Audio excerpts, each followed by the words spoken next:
I don't want to paint a difficult or a gloomy picture today. It's fantastic. All of you chiefs there, tell the truth. You do sit behind that desk and you do think, this is fantastic. At some point in your career that you decided this is what you wanted to do. Not necessarily when you started, but at some point. And you think, I've made it, it's fantastic. You haven't. You've just started. You haven't made it at all. And the reality will hit you very quickly. This is the beginning of a journey. And you've got two major responsibilities. You've got to uphold the traditions of the service, its history, the legacy and the pride of that service. But you've also been appointed by the city, by the county, or the private sector, the shareholders in my case, to modernise something, to bring it into a fit-for-purpose state, or if it's already fit for purpose, to improve it even further. And I think that's what the executive was saying this morning, the county executive.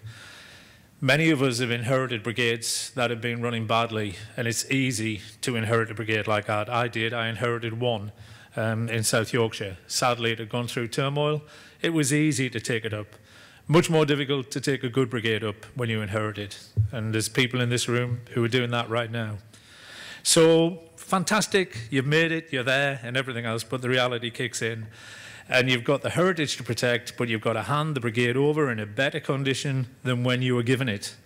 So that's the trick. That's what you aspire to.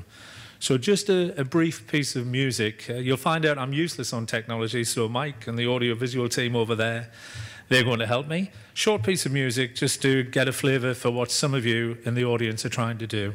Thanks, Mike.